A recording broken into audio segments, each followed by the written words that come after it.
ನಿಮ್ಮನೇಲಿ ಯಾವಾಗಲೂ ಕಿರಿಕಿರಿ ಆಗ್ತಾ ಇರತ್ತಾ? ಅಂದರೆ ಗಂಡ ಏನೋ ಹೇಳ್ತಾನೆ, ಹೆಂಡತಿ ಏನೋ ಹೇಳ್ತಾರೆ, ಅಥವಾ ಮನೆಗೆ ಯಾರೋ ಬರೋರು ಕೂಡ ಅನ್ನೆಸರಿಯಾಗಿ ಪೋಕ್ ಮಾಡಿ ಹೋಗ್ತಾರೆ. ಸಿಕ್ಕಾಪಟ್ಟೆ ಯಾವಾಗ ನೋಡಿದ್ರು ಸಣ್ಣ ಪುಟ್ಟ ಜಗಳ ಇದ್ದೇ ಇರುತ್ತೆ. ಸಾಕಷ್ಟು ಮನೆಗಳಲ್ಲಿ ಇದೊಂಥರ ಕಾಮನ್ ಆಗೋಗಿದೆ. ಮನೆಗೆ ಯಾಕಪ್ಪ ಹೋಗಬೇಕು ಅನ್ನೋ ಸ್ಟೇಜ್ ಕೂಡ ಹೋಗ್ತಾರೆ. ಹೌದು, ಸಾಕಷ್ಟು ಜನ ಆಫೀಸಲ್ಲೇ ಓವರ್ ಟೈಮ್ ಮಾಡಿದ್ರು ಕೂಡ ಮನೆಗೆ ಹೋಗೋದು ಬೇಡ ಅನ್ನೋ ಕಾರಣದಿಂದ. ಈ ರೀತಿಯಾಗಿ ನಿಮ್ಮ ಮನೆಯಲ್ಲೂ ಕೂಡ ಆಗ್ತಾ ಇದ್ರೆ ಮೊದಲನೇದಾಗಿ ನೀವು ಚೆಕ್ ಮಾಡಬೇಕಾಗಿರೋದು ನಿಮ್ಮ ಮನೆಯ ಕಿಚನ್ನ. ಹೌದು, ನಿಮ್ಮ ಮನೆ ಕಿಚನ್ ಜೊತೆಗೆ ನಿಮ್ಮ ಮನೆ ಬೆಡ್ರೂಮ್ ಇದೆರಡಕ್ಕೂ ಮಧ್ಯದಲ್ಲಿ ಏನಾದ್ರೂ ಬಾತ್ರೂಮ್ ಬಂದಿದ್ರೆ ನಿಮ್ಮ ಮನೆಯಲ್ಲಿ ವಾಸ್ತು ದೋಷ ಇದೆ ಅಂತ ಅರ್ಥ. ಏನಕ್ಕಪ್ಪ ಅಂತಂದ್ರೆ ಕಿಚನ್ ಅನ್ನೋದು ಒಂದು ಮಹಿಳೆಯ ಸಂಕೇತ, ಬೆಡ್ರೂಮ್ ಅನ್ನೋದು ಪುರುಷನ ಸಂಕೇತ. ಈ ಮಹಿಳೆ ಮತ್ತು ಪುರುಷನ ಮಧ್ಯದಲ್ಲಿ ಬೇರೆ ಏನಾದ್ರೂ ವಸ್ತು ಅಂದ್ರೆ ಈ ಟಾಯ್ಲೆಟ್ ಬಂದಾಗ, ಟಾಯ್ಲೆಟ್ ನ ನೆಗೆಟಿವ್ ಎಲಿಮೆಂಟ್ ಅಂತ ಹೇಳ್ತೀವಿ.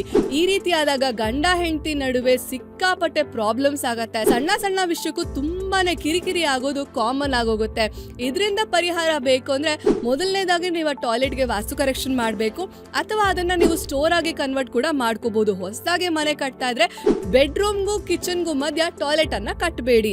ಜೊತೆಗೆ ಈಗಾಗಲೇ ಕಟ್ಬಿಟ್ಟಿದೀವಿ ಅಥವಾ ಫ್ಲಾಟ್ಸ್ ಅಲ್ಲಿ ಇದೀವಿ, ಇದೇ ತರ ಇದೆ, ಇದಕ್ಕೆ ಏನಾದ್ರೂ ಸಿಂಪಲ್ ರೆಮಿಡಿ ಕೊಡಿ ಅಂತ ಹೇಳೋದಾದ್ರೆ ಆ ನಿಮ್ಮ ಬಾತ್ರೂಮ್ ಡೋರ್ ಇದೆ ಅಲ್ವಾ, ಅದ್ರ ಮೇಲೆ ಗ್ರೀನ್ ಕಲರ್ ಒಂದು ಟ್ರಯಾಂಗಲ್ ಅನ್ನ ನೀವು ಹಾಕ್ಬೋದು. ಅದನ್ನ ನೀವು ಡ್ರಾ ಮಾಡ್ಬೋದು ಅಥವಾ ಕಟಿಂಗ್ ಕೂಡ ಮಾಡಿ ಹಾಕ್ಬೋದು.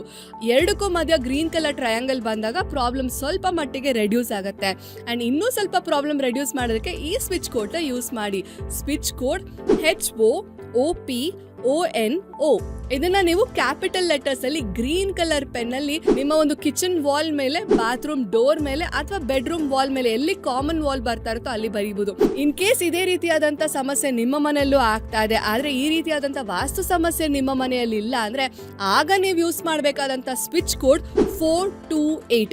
ಸಿಂಪಲ್ ಆಗಿ 428 ಅನ್ನೋ ಒಂದು ನಂಬರ್ನ ನಿಮ್ಮ ಲೆಫ್ಟ್ ಹ್ಯಾಂಡ್ ವ್ರಿಸ್ಟ್ ಮೇಲೆ ಒಂದು ರೆಡ್ ಕಲರ್ ಪೆನ್ ಅಲ್ಲಿ ಒಂದು ಸರ್ಕಲ್ ನ ಒಳಗೆ ಬರ್ಕೊಳ್ಳೋದ್ರಿಂದ ಗಂಡ ಹೆಂಡತಿ ಮಧ್ಯೆ ಅಥವಾ ಮನೆಯಲ್ಲಿ ಯಾರದೇ ಮಧ್ಯೆ ಸಣ್ಣ ಪುಟ್ಟ ವಿಷಯಕ್ಕೂ ಕಿರಿಕಿರಿ ಆಗ್ತಾ ಇರುತ್ತೆ, ಅದೆಲ್ಲವೂ ಕೂಡ ಕಮ್ಮಿ ಆಗುತ್ತೆ.